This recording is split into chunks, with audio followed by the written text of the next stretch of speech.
আসসালামু আলাইকুম রহমতুল্লাহ বারাকাতু। ওয়ালাইকুম আসসালাম ওয়া কেমন আছেন রাহমাতুল্লাহি ওয়া সাহেব? বারাকাতুহু। জি আমি আলহামদুলিল্লাহ। মুর্শিদাবাদের ঔরঙ্গাবাদ থেকে বলছি। মাশাআল্লাহ মাশাআল্লাহ। আমার একটা বলেন। প্রশ্ন ছিল কি, আমাদের সালাফি আল হাদিস আলেমরা যে তিনি প্রোগ্রাম করে থাকে, দাওয়াতি হুম। প্রোগ্রাম সম্মেলন।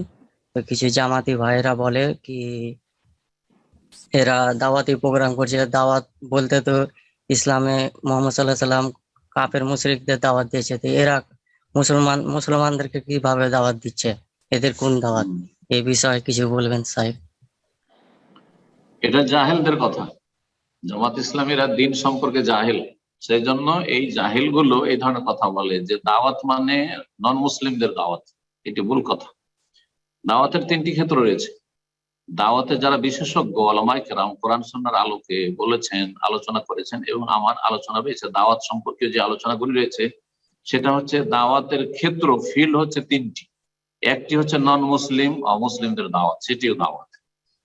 আর আরেকটি হচ্ছে মুসলিম সমাজের যারা ধর্ম করে কিন্তু ভ্রান্ত ধর্ম পালন করে, বিদআতপন্থী, শিরক বিদআতে লিপ্ত, যেমন বেরেলভী, দেওবন্দি, জামাতি, এরা হচ্ছে আমাদের দাওয়াতের ক্ষেত্র দ্বিতীয়। এদেরকেও দাওয়াত দেব, মানে সালাফি মানহাজের দাওয়াত দিচ্ছি, কোরআন সুন্নাহর দাওয়াত দিচ্ছি, তৌহিদের দাওয়াত দিচ্ছি, রাসূলুল্লাহ সাল্লাল্লাহু আলাইহি ওয়াসাল্লাম সাহাবায়ে কেরামদের যেই দিনটি ছেড়ে যাওয়া দিন, সেই দিনের দাওয়াত দিচ্ছি, মা আনা আলাইহিল ইয়াউম ওয়া আসহাবী, এটি হচ্ছে তাদের জন্য দাওয়াত। এই দাওয়াত জামাত ইসলামের জন্য, যারা আপনাকে বিভ্রান্ত করেছে বা যারা জনগণকে বিভ্রান্ত করছে। আর তৃতীয় ফিল্ড হচ্ছে মুসলিম সমাজের যারা পাপিষ্ট, বিভিন্ন অপরাধে জড়িত, হয় ফরজ ওয়াজিব ত্যাগ করার অপরাধে অথবা হারাম নাজাইজে লিপ্ত, সামাজিক অপরাধ করে, পারিবারিক অপরাধ করে, জেনা, ব্যভিচার, তারপরে আপনার মদ, জুয়া ইত্যাদি, খুন ইত্যাদি, চুরি, ডাকাতি, ছিনতাই, অথবা বেনামাজি, বেরোজাদার, ফরজ ওয়াজিব আদায় করে না, বেহায়া, বেপর্দা ইত্যাদি, অবাধ মেলামেশা, এই যে ফাসিক ফাজের যারা, তাদেরকে দাওয়াত, মুকাসসিরিন যারা দিন পালনের ত্রুটি করে থাকে। তাহলে দাওয়াতের ময়দান ভালো করে জেনে নেন যে তিনটি। আর জরুরি নয় যে একজন ব্যক্তি সব ময়দানে নামবে, জরুরি নয়। যেন একজন মানুষ দুনিয়ার ক্ষেত্রে ব্যবসায় নেমেছে, সে ব্যবসা করছে, সে চাকরি করে না। আর একজন চাকরি করছে, জীবনে ব্যবসায় নামলো না। আর একজন শিক্ষকতা করছে, সে শিক্ষকতার পেশাতে সারা জীবন থেকে গেল। ঠিক তেমনই এই তিনটি যে দাওয়াতের ফিল্ড রয়েছে, তিনটি ফিল্ডে যদি নামতে পারে তো সবচেয়ে ভালো। আর কেউ যদি তিনটি ফিল্ডে না নামতে পারে, একটি ফিল্ডে কাজ করে, সেও দাওয়াতের কাজ করলো। আল্লাহ রাব্বুল আলামিন যেন আমাদেরকে বোঝার তৌফিক দান করেন, এবং যারা বিভ্রান্ত এবং মানুষকে বিভ্রান্ত করে থাকে, মুদিল, গোমরাহ করে থাকে, তাদের অনিষ্ট থেকে আল্লাহ রাব্বুল আমাদের আপনাদের সকলের হেফাজত করেন।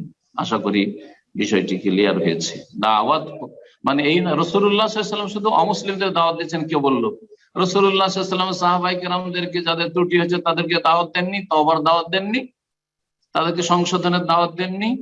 ওই ছেলেটি, যেই ছেলেটি অনুমতি চেয়েছিল, মুসনাদ আহমদের হাদিস, যে এজেনলি ইয়া রাসূলুল্লাহ বিজ্জিনা, হে আল্লাহ রাসূল, আমি যুবক ছেলে, আমি বিয়ে করতে পারছি না, আমাকে জেনার অনুমতি দেন, ব্যভিচারের অনুমতি দেন। তো রাসূলুল্লাহ সাল্লাল্লাহু আলাইহি ওয়াসাল্লাম তাকে দাওয়াত দেননি যুক্তি পেশ করে, যে আতহিব্বু লি উম্মিকা, আতহিব্বু লি উখতিকা, আতহিব্বু লি বিনতিকা, তোমার মায়ের সাথে কেউ জেনা করলে মেনে নেবে, তোমার বোনের সাথে কেউ করলে, তোমার মা খালার সাথে করলে, তোমার ফুফুর সাথে করলে, ইত্যাদি ইত্যাদি, এইভাবে বুঝাননি রাসূলুল্লাহ সাল্লাল্লাহু আলাইহি ওয়াসাল্লাম। আর তারপরে সেই ছেলের জন্য দোয়া করলেন।